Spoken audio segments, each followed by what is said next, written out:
Meus irmãos, graça e paz da parte de Jesus de Nazaré. Nós vamos, nesse domingo pela manhã, retomar o capítulo 7 do nosso livro, né? Vocês sabem que nós já estamos há um tempinho estudando o livro, né?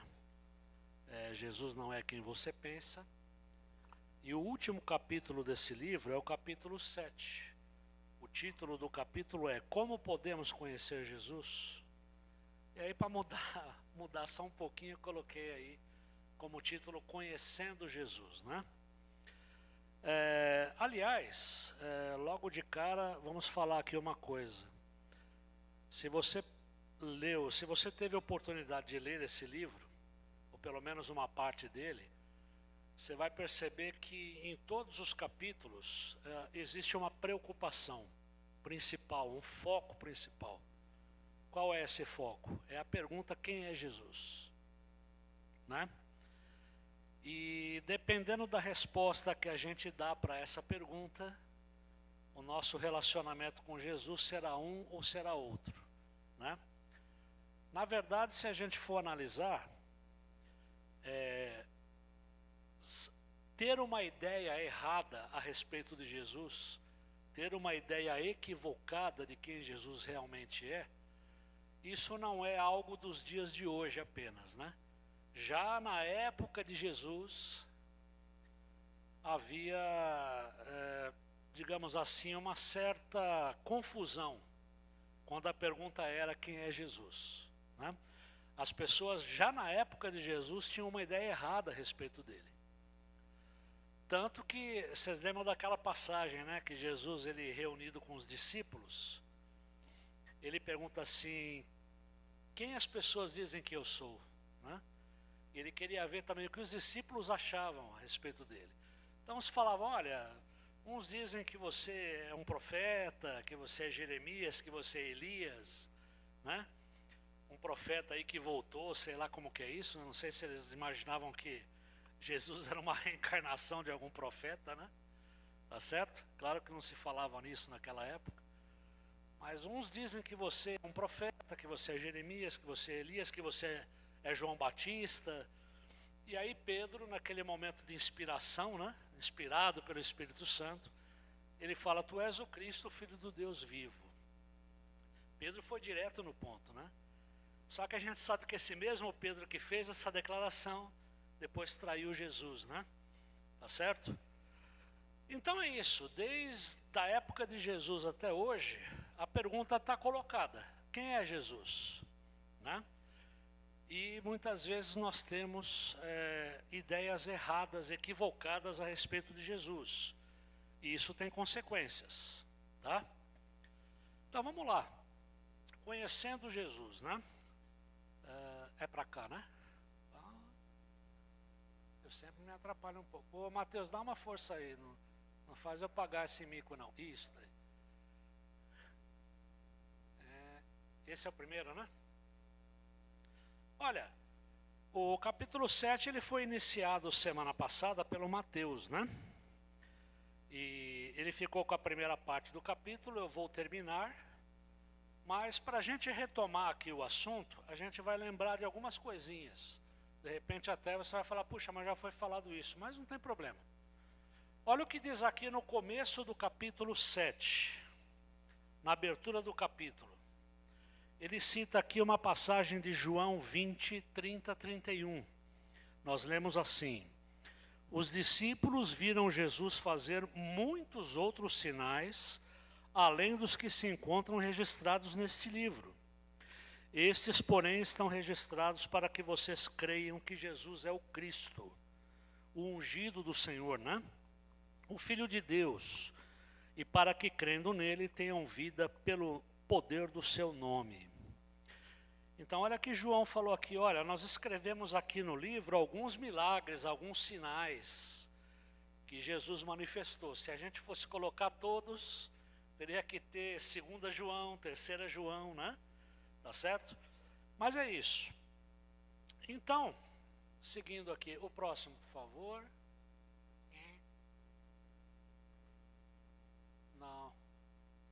esse?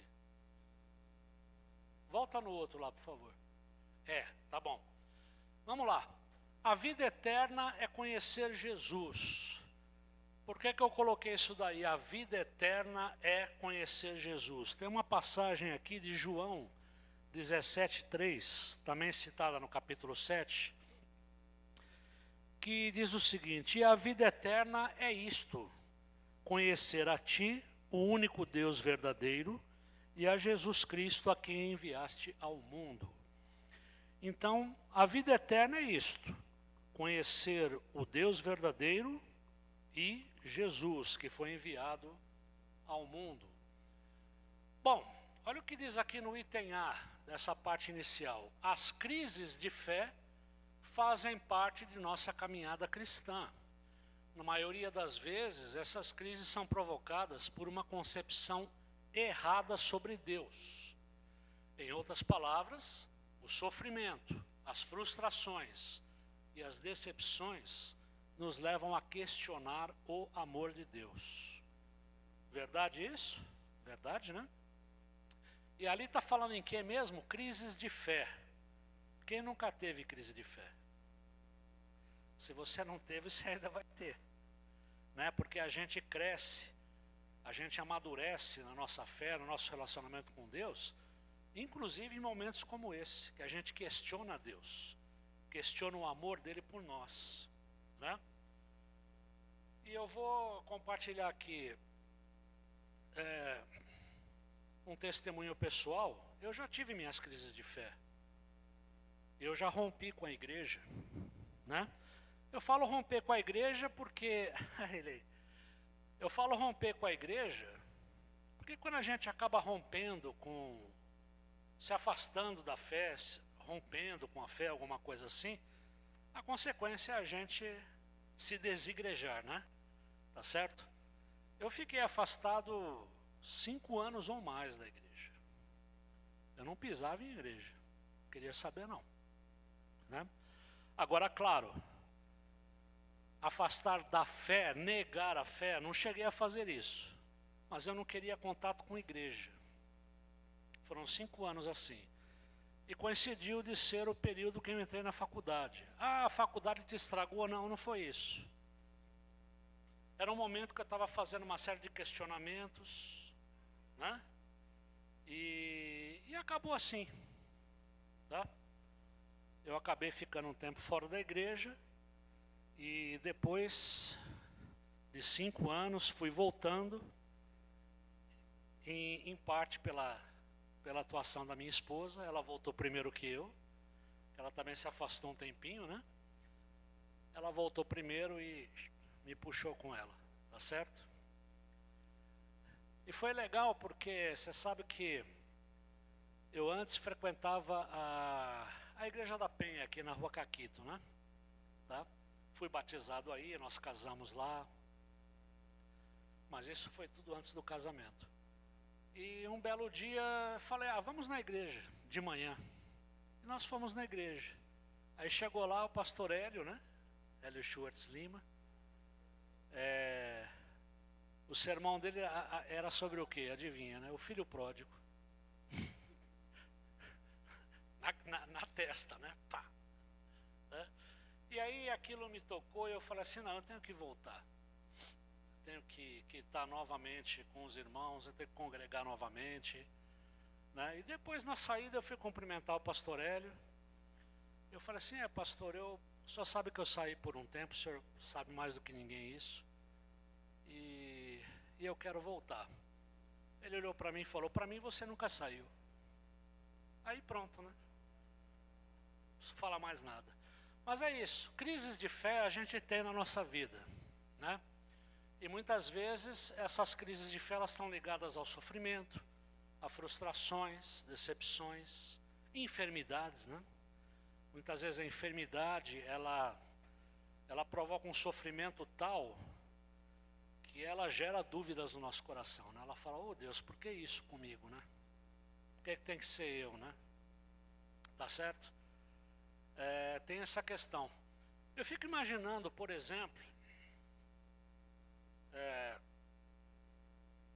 às vezes a gente vê aquelas imagens na televisão de guerras que estão acontecendo pelo mundo afora, mas eu fico imaginando, por exemplo, uma criança que está ali na faixa de Gaza, hospital bombardeado, perdeu mãe, perdeu pai, perdeu irmão, não come direito, né?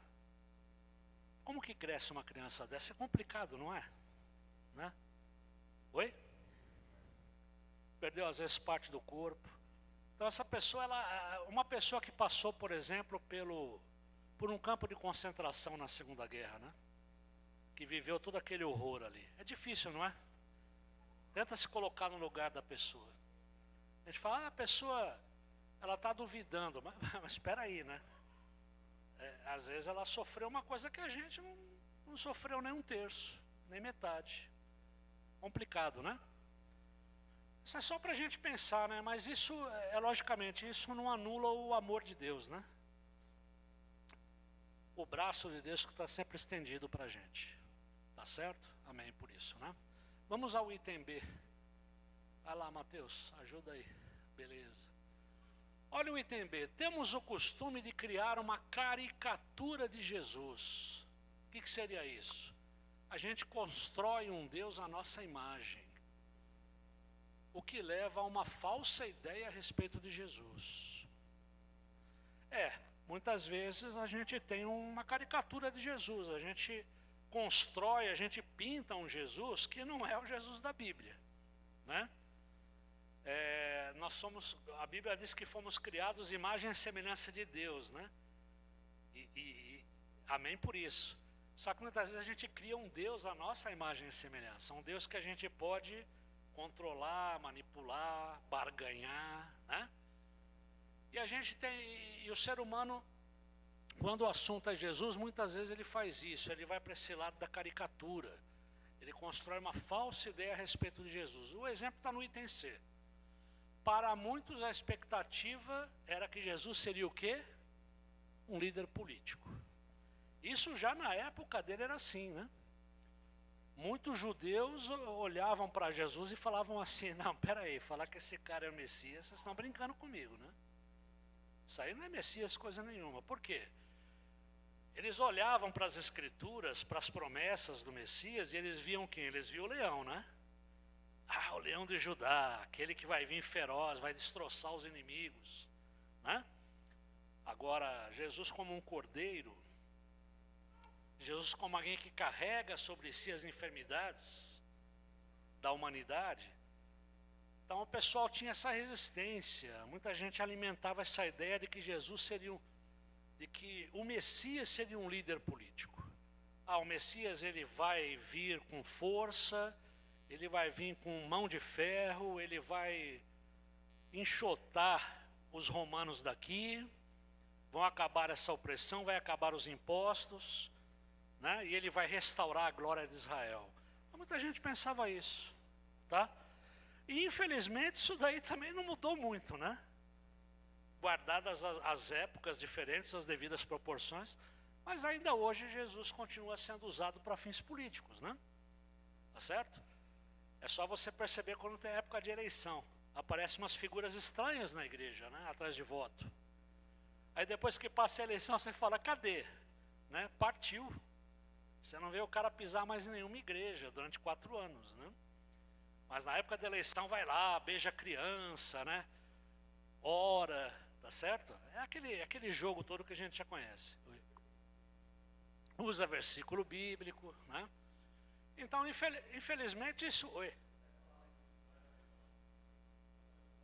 Não, peraí. Não, essa aí agora, deixa eu respirar um pouco. Você falou que cara que vem atrás de voto, até língua estranha ele fala? Tá bom. Bom, eu não vou falar o que seriam essas línguas, eu vou ficar quieto. Eu vou me calar para não pecar. Vamos lá. Não, é complicado. Até hoje você pode ver que essa questão é uma questão complicada. A gente sabe... Não, hoje foi quem estava com a tocha era o Carlindo. Carlindo tá pondo fogo no parque. Não, mas tá certo, viu, Carlindo? É isso mesmo. É isso mesmo. Bom, ou se não, ou Jesus era um líder político, seria um líder político, ou um realizador de sonhos, né? Vocês lembram aquela passagem que Jesus multiplica os pães e os peixes? Aquela multidão enorme seguindo Jesus, né? Depois que todo mundo comeu, estava palitando o dente, já estava todo mundo sossegado. Aí Jesus veio com uma palavra mais dura, né? Tá certo?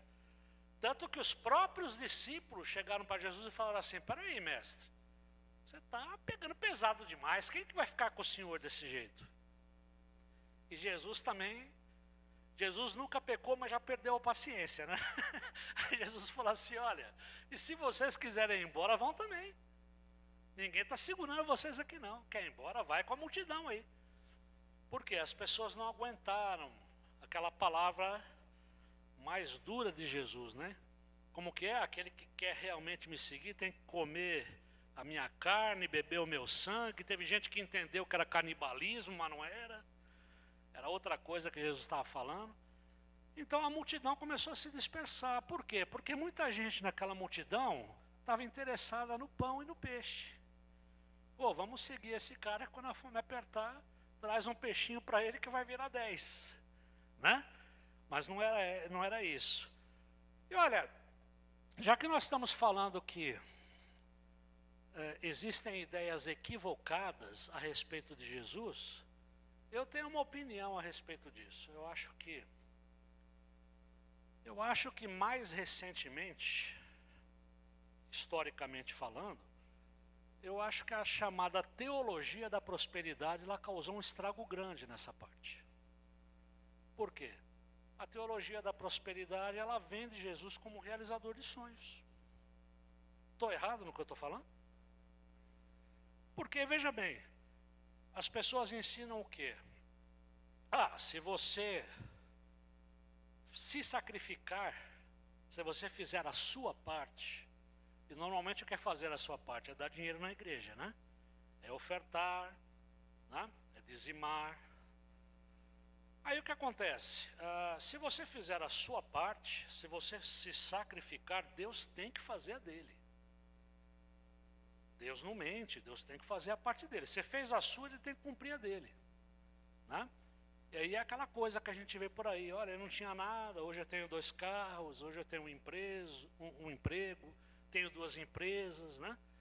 É umas histórias assim que a gente fala: puxa vida, que coisa, né? Mas, veja bem, Deus não tem nada contra a prosperidade, né? Abraão, por exemplo, era um homem rico, é só você ler nas escrituras. Só que a riqueza de Abraão era consequência da obediência e do relacionamento que ele tinha com Deus. Mesma coisa, Jó, um homem rico, tá certo? Só que é assim, não é aquela coisa: eu vou me aproximar de Deus para ganhar as benesses dele. Não. Eu sou abençoado porque eu obedeço a Deus, eu me submeto a Deus, né? Eu tenho intimidade com Ele, tá? Não há problema nenhum com a prosperidade bíblica. Mas do jeito que o pessoal ensina aí, Jesus é um mágico, né? Oi.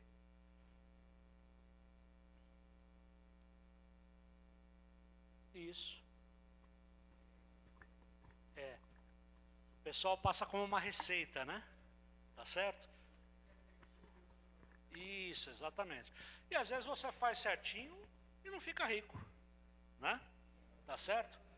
Então é isso, a teologia da prosperidade, ao meu ver, ela contribuiu para essa ideia equivocada de Jesus como realizador de sonhos, né?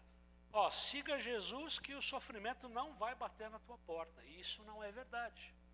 Aí o que acontece? O cara vai lá, faz a parte dele, certo? Dá o dinheiro do aluguel na igreja, tá? Daqui a pouco ele fica doente, ou daqui a pouco não acontece aquilo que ele esperava, ele se afasta da igreja, ele se afasta da fé.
Alexandre, o problema é que as pessoas ligam prosperidade à felicidade, né? E felicidade não é isso, né?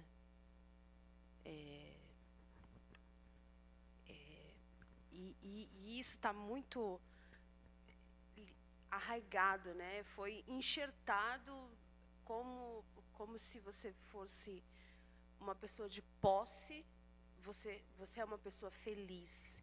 Mas isso às vezes, é igual o irmão Eliseu falou, né? Às vezes, você não precisa ter muitas posses, mas você tem um Jesus puro e que te dá momentos felizes, né? Não que a gente vai viver no país das maravilhas o tempo todo, não. Mas também a gente não vai viver em sofrimento o tempo todo, né? São momentos que você faz em família, que não está nas redes sociais, aí aquilo se torna um momento feliz. Aquilo te dá fé para você continuar prosseguindo, né? Pelo menos eu vejo assim.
Estádios.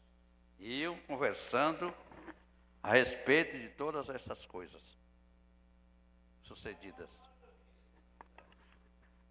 Aconteceu que, enquanto conversavam e discutiam, o próprio Jesus se aproximou e ia com eles.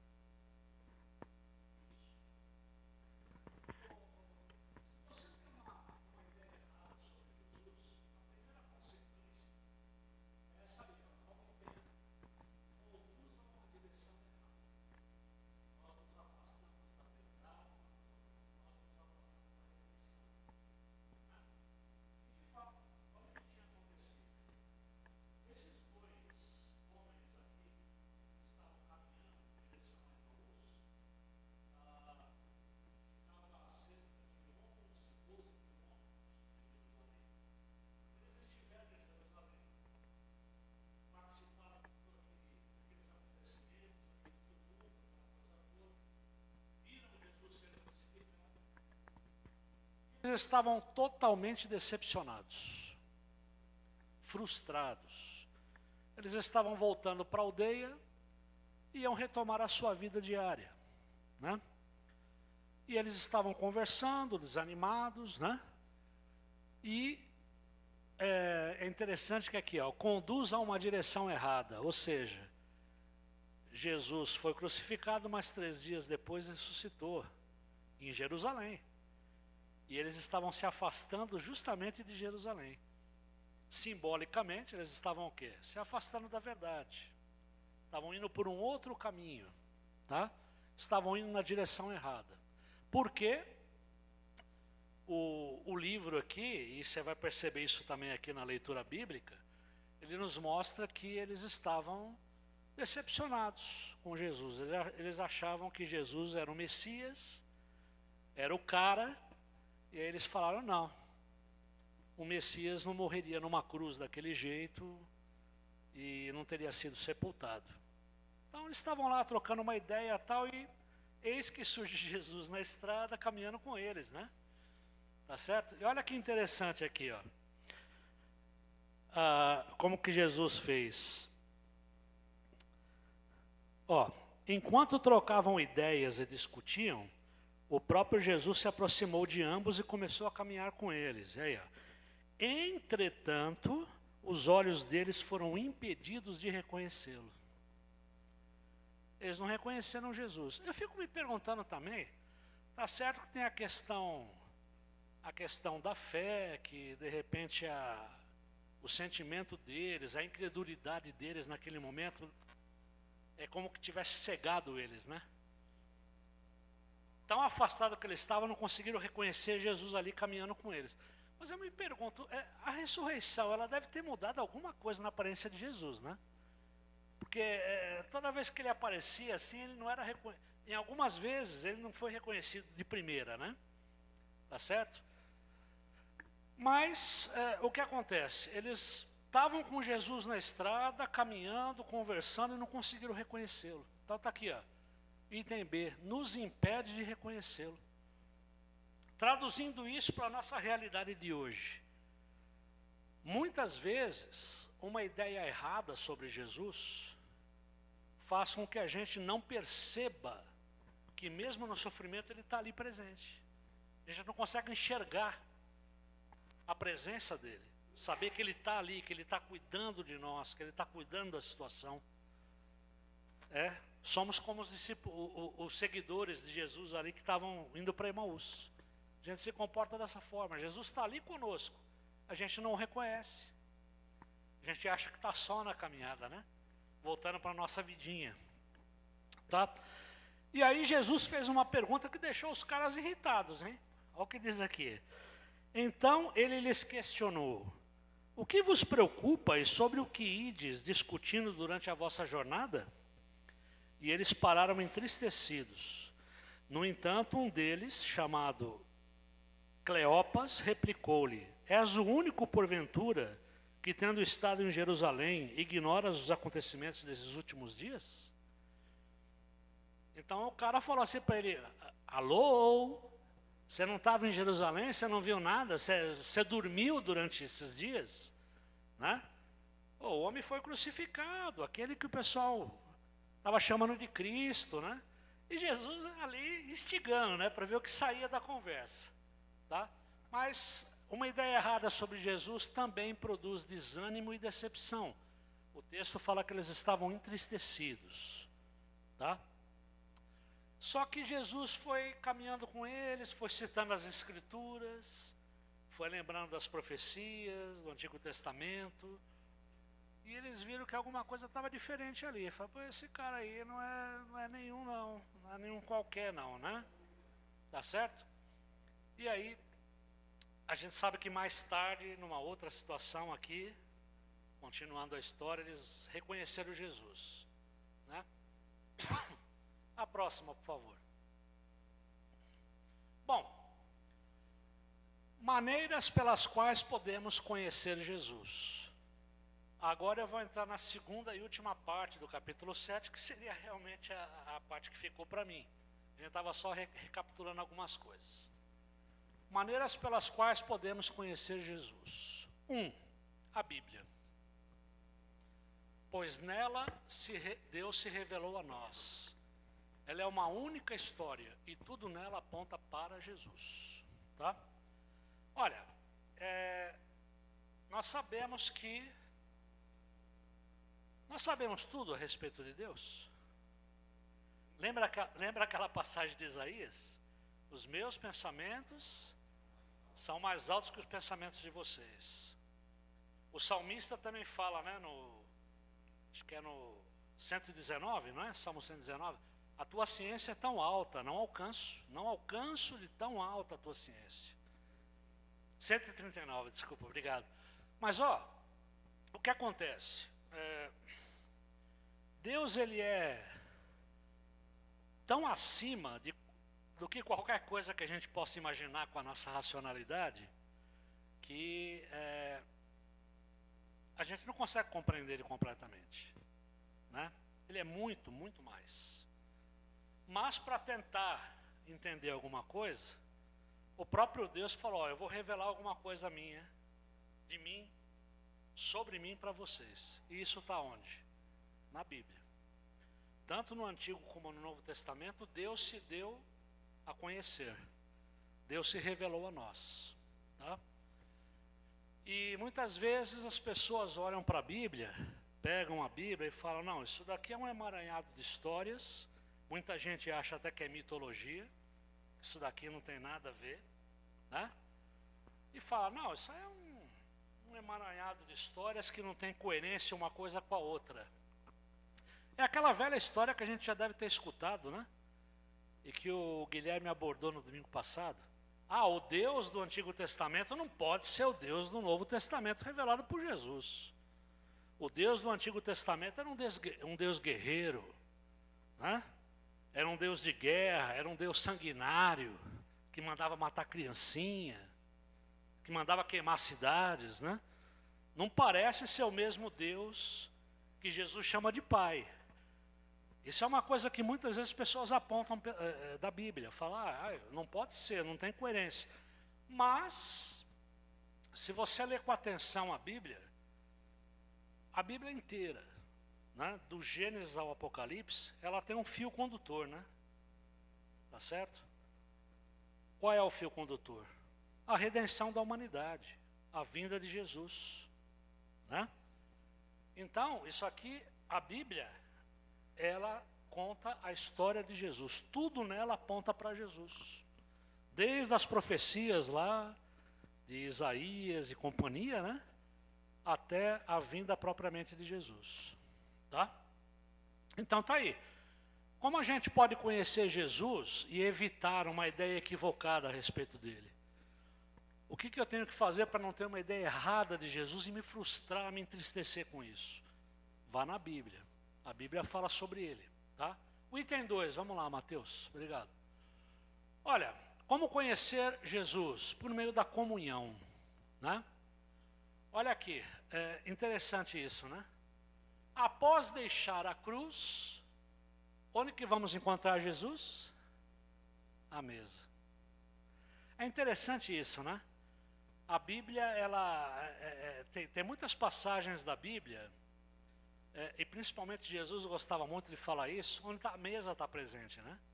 Por quê? Porque a mesa é esse lugar. Não é gostoso quando a gente, num aniversário, numa celebração, num almoço, num jantar, não é gostoso a gente se reunir à mesa com a família? Sem celular, né? Sem celular, né?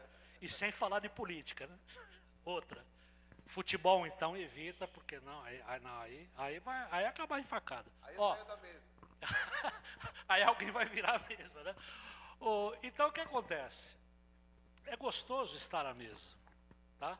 Por quê? Porque a mesa é isso aí, ó. É um lugar de comunhão, é um lugar de amor, é um lugar de intimidade. Não é qualquer pessoa que senta a uma mesa com você, tá certo? E após deixar a cruz, aliás, antes de ir para a cruz, onde Jesus estava? À mesa, celebrando a Páscoa, ceando com seus discípulos. E depois, o pessoal aqui de Emaús, que Jesus estava caminhando com eles, fala, não sei não, esse cara aí, a gente achava que ele não estava sabendo de nada, mas ele está citando todas as escrituras. Quando Jesus partiu o pão, não é isso? Os olhos, é como se as escamas caíssem dos olhos. Ele fala, é ele. É ele. Tá certo? Ou seja, após deixar a cruz, vemos Jesus à mesa. Aliás, a Bíblia fala também que, por ocasião da segunda vinda de Jesus e tudo mais, teremos o quê? As bodas do Cordeiro, né? Todos estaremos numa grande celebração, né? Com Jesus, não é isso? Então tá aí, ó. Após deixar a cruz, vemos Jesus à mesa, que é um lugar de comunhão, amor e intimidade. Jesus promove em nós o quê?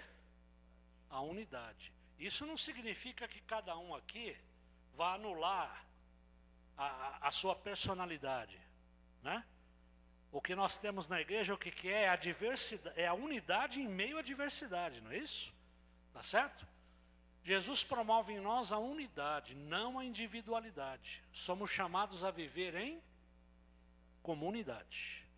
Por isso que é complicado quando a pessoa fala assim, ah, não, mas eu creio em Jesus, eu me considero um discípulo de Jesus, eu leio a Bíblia, eu oro, mas eu não quero nada com a igreja. Eu não quero saber de igreja porque a igreja é só problema, a igreja é só política, a igreja é aquela disputa por poder dentro da igreja. Eu não quero isso para mim.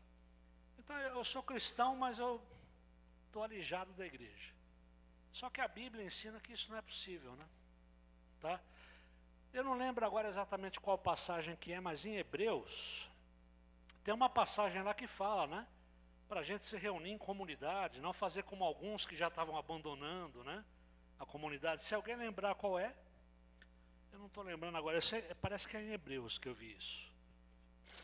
Eu sei que tem em Efésios 4, Sim, a unidade de Cristo, A né? unidade, sim. Então, talvez seja essa. Mas em também. Hebreus tem uma passagem que acho que ele faz uma exortação, uma advertência, né? Ó, não deixem de frequentar a comunidade, como alguns já estão fazendo, né?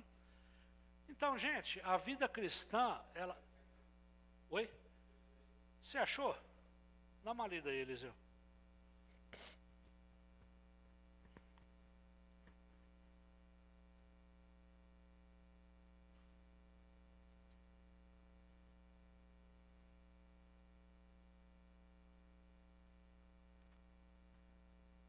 E não deixem de se reunir, né, como igreja, segundo o costume de alguns, mas procuremos encorajar uns aos outros, sobretudo agora que vocês veem aproximar-se o dia.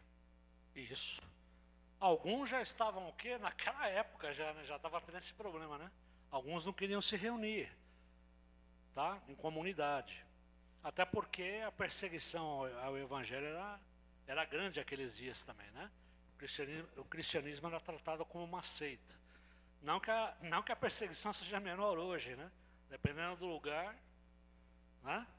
A gente sabe que ser cristão é um risco muito grande, tá certo? Mas é isso, nós somos chamados a viver em comunidade. A vida cristã não é uma vida para se viver sozinho, é uma vida comunitária, para o bem e para o mal. A gente sabe que essa vida comunitária, ela traz bênçãos, né? Ela traz um sentimento de pertencimento, que muitas vezes só a igreja pode dar numa cidade como São Paulo, esse monstro aqui que é São Paulo, tá certo? Mas a gente sabe que dentro de uma comunidade, como dentro de uma família, né? Acontecem problemas, né? Acontecem brigas, acontecem divisões, acontecem chateações. Isso faz parte da vida cristã, né? Isso aqui ainda não é o céu, né? Tá certo? Está longe disso.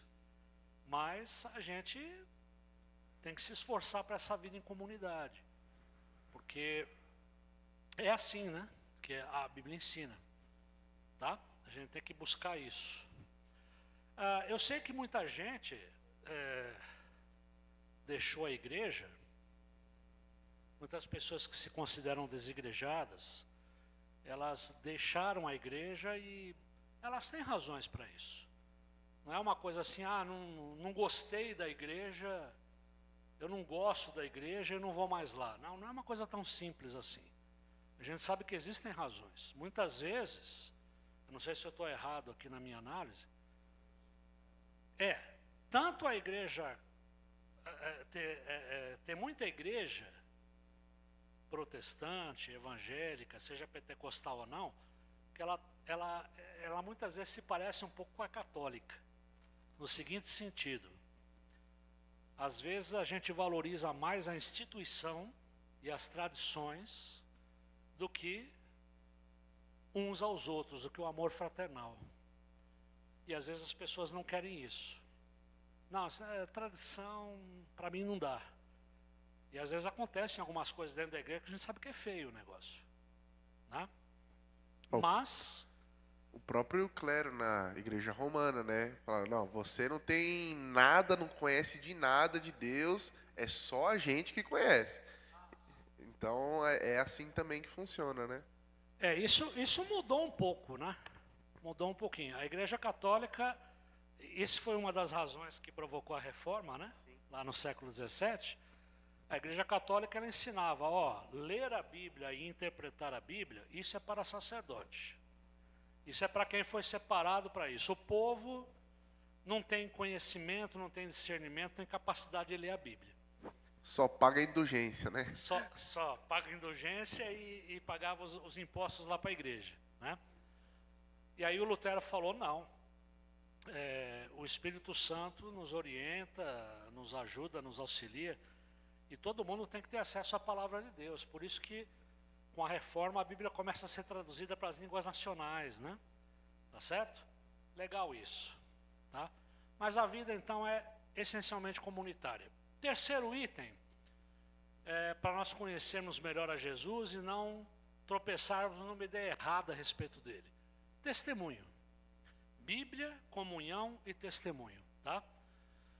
Olha o que diz ali. Quando provamos o amor de Cristo, nos tornamos instrumentos desse mesmo amor. Entendemos que não devemos mais viver por nós mesmos, mas somos agora testemunhas da ressurreição e do amor de Cristo derramado por nós. Quando cremos na ressurreição, não há mais espaço para o pessimismo e o medo, né? Tem muita gente que ainda hoje tem uma ideia de Deus, tem medo, né? Deus muitas vezes é uma figura apavorante, tá certo? Deus é aquele cara que está ali atrás da porta, pronto para punir, né? Tá certo? Pronto para jogar um raio na sua nuca, tá certo? Mas quando a gente crê na ressurreição, quando a gente verdadeiramente experimenta o amor de Cristo, né? Uma transformação acontece em nós que a gente já não tem mais espaço para o pessimismo e para o medo. Olha, eu percebo isso, sabe como? Eu acho que os irmãos já devem ter percebido isso também. Veja bem, velórios de pessoas crentes e pessoas não crentes. É diferente ou não é? É muito diferente. Não que o crente esteja rindo ou dando glória a Deus pela perda, né? De uma pessoa querida, de uma pessoa amada. A tristeza, essa é democrática, ela pega todo mundo, tá certo? Mas a maneira como a gente lida com isso, a maneira como você lida com a própria morte é diferente, né? Às vezes você vai num velório de pessoas que têm fé em Jesus, você vê tristeza, mas você vê serenidade, né? E às vezes você vai num outro velório e você vê desespero. Estou errado no que eu estou falando? É verdade isso, né? Então, quando cremos em Jesus, quando provamos o amor de Cristo, não tem mais espaço para o pessimismo nem para o medo, tá? É isso. Eu ia falar mais alguma coisa agora, mas fugiu. Daqui a pouco eu lembro. Então é isso. Vamos aí para o próximo. Já estou na conclusão, porque hoje não tem muito o que, tá bom? Mas é o seguinte, olha a conclusão que nós... eu vou lembrar daqui a pouco do que eu queria falar. Alguma coisa, eu ia falar da reforma, a gente está falando de desigrejados, me fugiu alguma coisa que eu ia comentar aqui. Tá bom. Conclusão. Bíblia, comunhão e testemunho. Acho que eu lembrei. Espera aí. Recentemente, eu não sei se vocês viram, se vocês tiveram a oportunidade de ver essa matéria, essa reportagem, o último censo que foi feito aqui no Brasil, né, para levantar informações sobre a população e tudo mais, no quesito da religião, eles mostraram o quê? Que os evangélicos nos últimos anos, nas últimas décadas, tiveram um crescimento extraordinário. Parece que a coisa agora está dando uma estagnada, né? O número de católicos diminuiu e o número daqueles que não têm religião aumentou. Percebeu isso? Isso, de repente, eu fico pensando assim no seguinte: isso é um reflexo da ideia errada a respeito de Deus, da ideia errada a respeito de quem Jesus é. Muitas dessas pessoas que hoje se declaram sem religião já passaram por várias e já se decepcionaram com várias, né? Eu tenho uma ideia, ela é bem concisa. Esse ensinamento errado de Jesus, ele traz muitas consequências, né? E principalmente expectativa. Nós criamos muita expectativa em muitas coisas. E aí em Deus não é diferente. Aí o pastor, o reverendo, ou, sei lá, o apóstolo, o bispo lá fala assim, ó, dá que você vai receber. Aí a gente dá, cria a expectativa de que Deus vai nos recompensar, porque foi um ensinamento que foi nos passado de forma errada. A gente cria expectativa, não acontece porque às vezes não é a vontade de Deus, e a gente fica decepcionado, fica triste. E aí, a partir daí, então se Deus não faz, Deus não existe, Deus não cumpre, então eu vou sair da igreja. Eu conheço muita gente. Sim, é nesse sentido, né? É desigrejado por conta disso. Deus não atendeu às minhas expectativas, não realizou os meus projetos, né? Então eu não quero mais nada com ele. Perfeito. Pode falar. Deixa eu comentar um pouquinho sobre a estatística que o irmão falou. Sim. Se a gente pegar pela lógica, matematicamente, se o não cristão ele não valoriza a família e tem filho com um monte de gente por aí afora, é meio que lógico que vai crescer o número de não evangélico, né? Vai crescer mais do que o da família, né? Que é a família que se protege, se fica junto, né? E se tem uma quantidade de pessoas que não crê e que tem relacionamento à torto e à direito por aí, isso vai acabar explodindo mesmo, né? A quantidade de gente, né? É o que parece, né? Isso que o Eliseu falou também é interessante, sabe por quê? Nesse mesmo censo, se eu não me engano, saiu uma outra pesquisa de que o número de pessoas separadas, que se separaram, que romperam seu casamento, pais que não cuidam dos filhos, crianças sem pais, crianças sem registros paternos, né, que agora você não precisa mais registrar, né, o seu filho, a parte paterna, né? Então, tudo isso é reflexo do quê? Da falta de conhecimento de Jesus, da falta de temor. E eu vou te falar uma coisa, eu trabalho em escola. Vou te falar uma coisa, esses programas sociais do governo, tipo Bolsa Família, Minha Casa Minha Vida, tudo, o cadastro, tudo no nome da mãe. Agora você vai perguntar, por quê? Porque a mulher está empoderada? Bom, desculpa falar, muitas vezes eu vejo assim, a mulher teve que se empoderar, porque o homem sumiu. O cara não assumiu a família, ele simplesmente abracadabra, desapareceu, o homem, sei lá onde que ele está, entendeu? E muitas vezes as autoridades, sabendo dessa realidade, dessa situação, por uma questão até de segurança, né, coloca no nome da mãe o negócio, tá certo? Pela ausência do pai, né? Isso que é triste, tá? Agora, tem também eu concordo com tudo que você falou, mas tem o outro lado, né? Tem gente que de repente não é necessariamente cristã e preza pela família, né? E tem uma boa família, uma família funcional, etc. e tal. Mas a gente sabe que o problema é sério, né? E tem o cristão, né? E tem aquela família que está dentro da igreja, mas não vive uma verdadeira família, né? Vive aquele sim. casamento de aparência, né? A gente não pode esquecer isso também, Sai né? da igreja, quando chega em casa o pau come. Isso, exatamente. Ou senão você cola o brinco da esposa, chega no púlpito Como que e é, fala. na igreja é sapatinho de fogo, né? Isso Chega aí. em casa, sapatada para todo quanto é lado. É isso mesmo? A gente não pode esquecer também isso, né?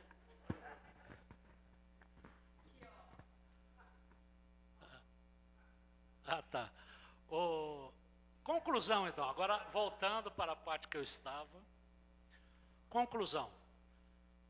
O que fazer para conhecer melhor a Jesus? que fazer para ter intimidade com Jesus, relacionar, porque a gente só vai conhecer realmente Jesus, o Jesus revelado na Bíblia, se a gente tiver o quê? Relacionamento e intimidade com Ele. Tá certo? Senão a gente não vai ser discípulo, a gente vai ser só um seguidor, um admirador de Jesus, né? É diferente de ser um discípulo, tá? Então tá aí, ó, Bíblia, comunhão e testemunhos, 3 presentes de Deus para nos envolvermos num relacionamento real com Ele, conhecendo-o verdadeiramente. Seu convite permanece inabalável a todo o que nele crê. Mateus 11, 28, está aí o convite de Jesus. Venham a mim, todos vocês que estão cansados e sobrecarregados, e eu lhes darei descanso. Né? Por isso que às vezes quando o pessoal fala assim para mim, Alexandre, mas...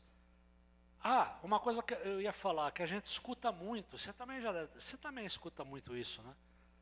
Outro dia lá na escola, no serviço, falaram isso daí, né?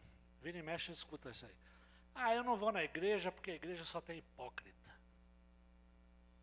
Igreja só tem hipócrita.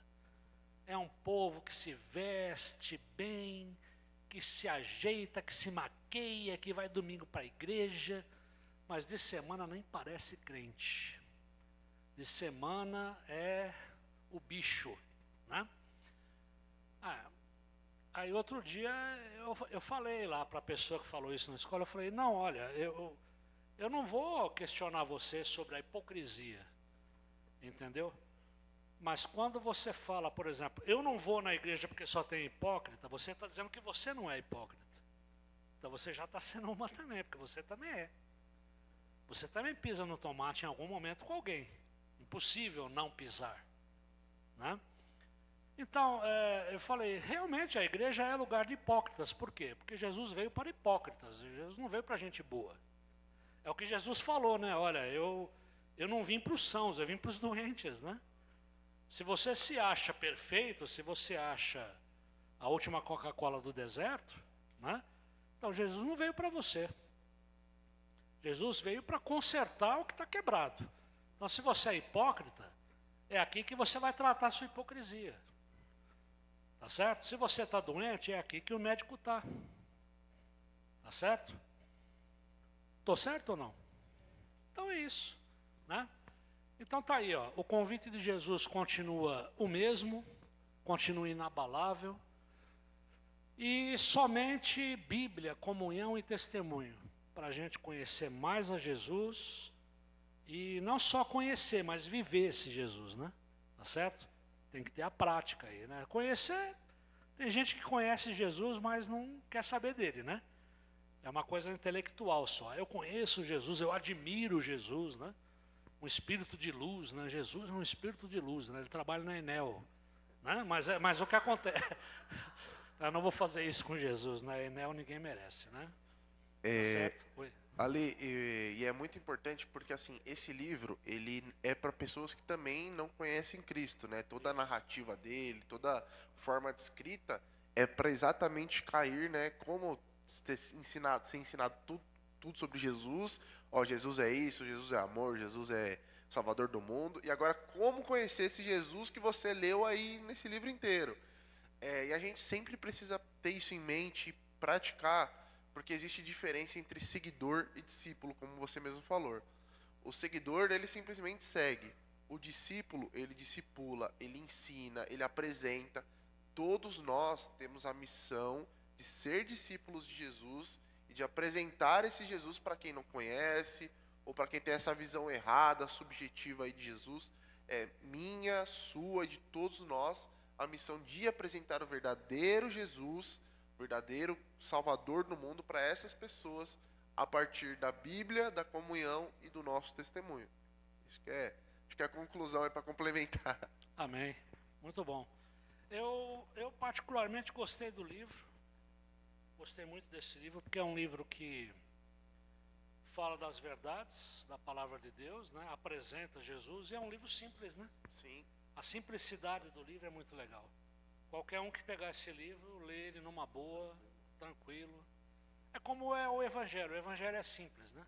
É a gente que às vezes complica a coisa, mas ele é simples. Amém? Amém, gente? Pessoal, muito obrigado aí pela paciência de vocês. E são 11h21 e eu estou acabando minha aula já. Tá bom? Porque eu fiquei com a segunda parte do capítulo, né? Mas olha, Deus abençoe vocês. Um bom domingo, viu? E um abraço aí, meu e da irmã Sandra para todos, tá bom? É isso. Obrigado, gente. Não sei se eles já terminaram lá, mas se vocês quiserem tomar café de novo, né?